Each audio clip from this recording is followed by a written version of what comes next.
হাসান, তোর এত বড় সাহস, তুই আমার বোনকে তুলে এনেছিস। আজ আজ তোকে জীবন্ত ছাড়বো না। না ভাইয়া, শিশির আমাকে তুলে আনেনি, আমি নিজে এসে চলে তোর এসেছি। কোনো কথাই আমি শুনতে চাই না। সরে যাবো। বল, বল, বল, তুই মৌকে ভুলে যাবি কিনা? না, আমিও যদি কাউকে আঘাত করি তাহলে প্রতিঘাত করার ক্ষমতা কেউ রাখে না।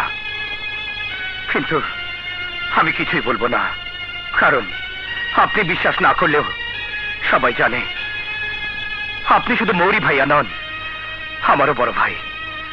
আমাকে যতই আঘাত করেন না কেন, মৌকে আমি কিছুতেই ভুলতে পারবো না। না না, আমি কিছুই মানি না। ভুলতে তোকে হবেই। ভাইয়া, প্রয়োজন হলে আমাকে মারো, কিন্তু শিশিরকে তুমি আর মারতে পারবে না। না, ওকে আজ আমি মেরেই ফেলবো। ভাইয়া!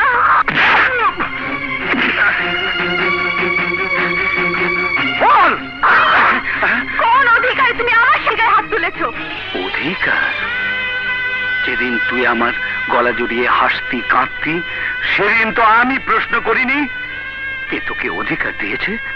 যখন তোকে শত ঝড়ঝাপটা থেকে বাঁচাবার জন্য বুকের আড়াল করে রেখেছি, সেদিন তো অধিকারের প্রশ্ন ওঠেনি। অনাহারে অর্ধাহারে আটপেটা খেয়ে তোকে মানুষের মতো মানুষ করে তুলেছি, তখন তো ভেবে দেখিনি অধিকার কাকে বলে।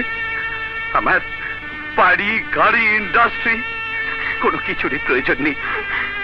আমি আমি তোর ভাই হিসেবে তোর মায়া মমতা নিয়ে বাঁচতে চেয়েছিলাম। মায়া মমতা?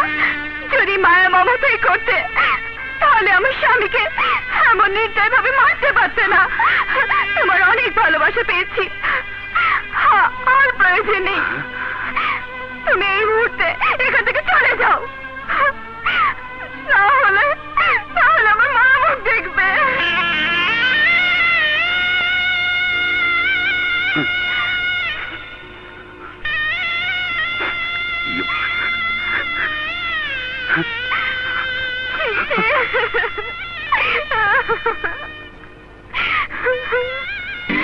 কোন অধিকারে তুমি আমার স্বামীর গায়ে হাত তুলেছ? তোমার অনেক ভালোবাসা পেয়েছি, আর প্রয়োজন নেই। তুমি এই মুহূর্তে এখান থেকে চলে যাও, না হলে আমার মা মুখ দেখবে।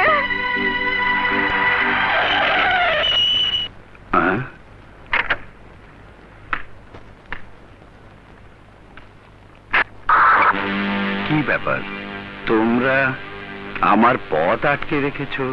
ইয়েস মিস্টার হাসান চৌধুরী, আমরা আপনার জীবনটা চাই। আমার জীবন চাও? কেন? আমি কি অপরাধ করেছি?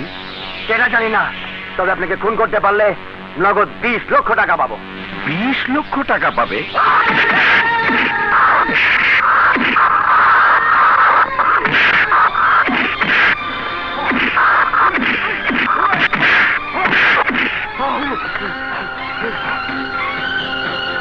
শেষ পর্যন্ত আমাকে খুন করার জন্য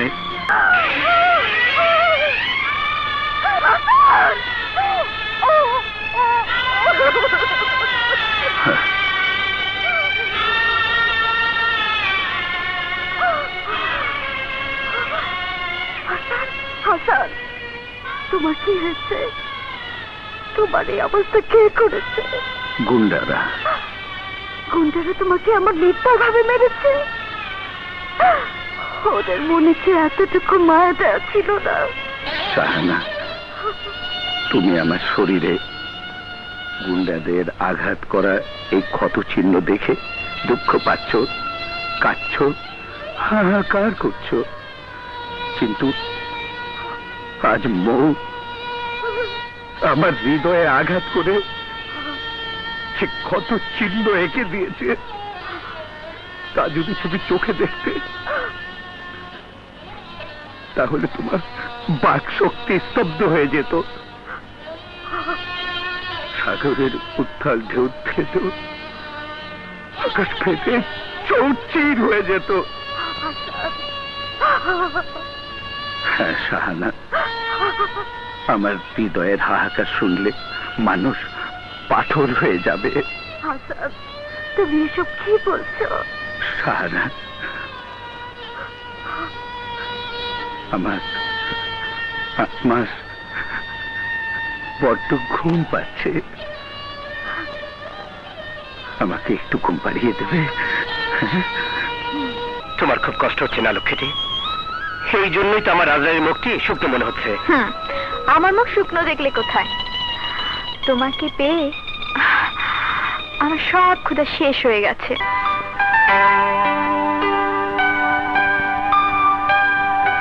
যখন কাজের শেষে ক্লান্ত হবে, বিছানায় শুয়ে ঘুমোতে যাবে,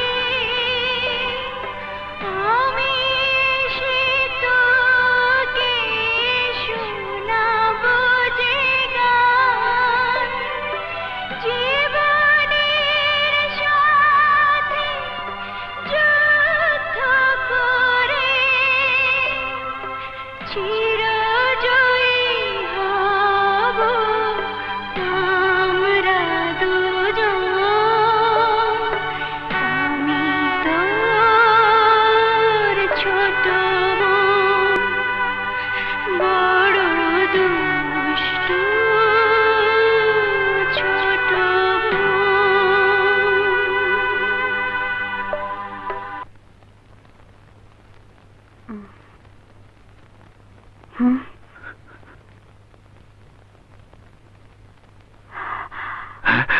এই কি ভাবছো? ভাবছি গুন্ডারা আমাকে কেন খুন করতে চেয়েছিল।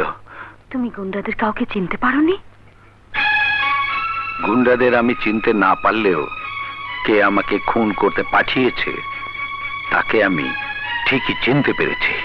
কে সে? আমার বাবা মায়ের খুনি সাদেক চৌধুরী। সে আমার বুকের ভেতর লুকিয়ে থাকা ঘুমন্ত আগুনকে জ্বালিয়ে দিয়েছে। আমার প্রতিহিংসার আগুন থেকে সে রেহাই পাবে না। আমি তাকে কুকুরের মতো গুলি করে আমার বাবা মায়ের খুনের প্রতিশোধ নেব। না হাসান, না, তুমি আইন নিজের হাতে তুলে নিয়ে খুনি হতে পারো না। তুমি বরং সাদেক চৌধুরীর বিরুদ্ধে আদালতে একটা মামলা করে দাও। দেখবে জোড়া খুনের অপরাধে ওর ফাঁসি হয়ে গেছে। হ্যাঁ শাহানা, তুমি ঠিকই বলেছ। আমি আইনের মাধ্যমে আমার বাবা মায়ের হত্যার প্রতিশোধ নেব। Order order order. Your honour, কাঠগড়ায় দাঁড়ানো এই সেই পাষণ্ড ভাই সাদেক আলী চৌধুরী, যে আজ থেকে 20 বছর আগে নিজের আপন বড় ভাই ও ভাবিকে নৃশংসভাবে খুন করে আইনের চোখে ফাঁকি দিয়ে বাঁচতে চেয়েছিল। কিন্তু ইওর অনার, পাপ কখনো বাপকে ছাড়ে না। আসামির বড় ভাইয়ের ছেলে হাসান চৌধুরী দীর্ঘ 20 বছর পর তার বাবা মায়ের খুনি সাদেক আলী চৌধুরীকে চিনতে পেরে আদালতে মামলা দায়ের করেছে। Objection your honour. আমার মক্কেল যে তার বড় ভাই ও ভাবিকে খুন করেছে তার কি কোনো প্রমাণ আমার প্রতিপক্ষের বিজ্ঞ বন্ধু দিতে পারবেন? ইওর অনার, প্রমাণ ছাড়া আইন কখনো কাউকে সাজা দিতে পারে না, কথাটা সত্যি। আমি অবশ্যই প্রমাণ দিতে পারবো, তবে আমাকে প্রমাণ সংগ্রহের জন্য কিছুদিনের সময় দিতে হবে। Order order order. আদালত আজকের মতো মুলতবি ঘোষণা করা হলো এবং আগামী 25শে জুন পুনরায় শুনানির দিন ধার্য করা হলো।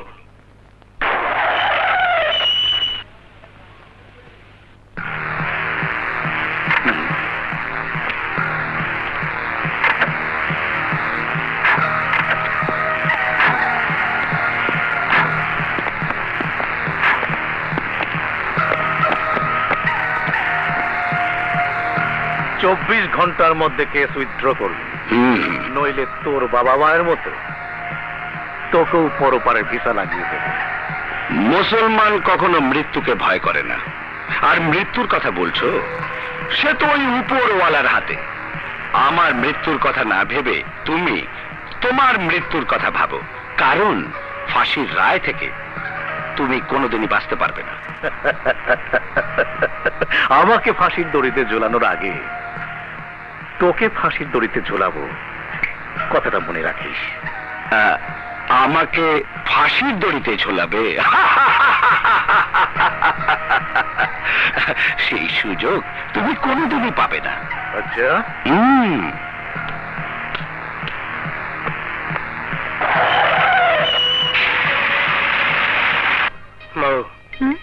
দোয়া করো, আগামীকাল ইন্টারভিউ, চাকরিটা যেন হয়।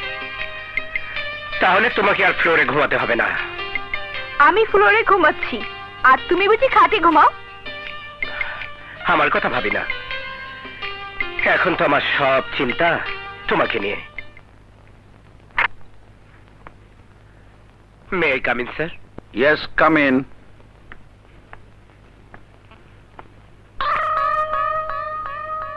সরি, এটা আপনার অফিস জানলে আমি আসতাম না।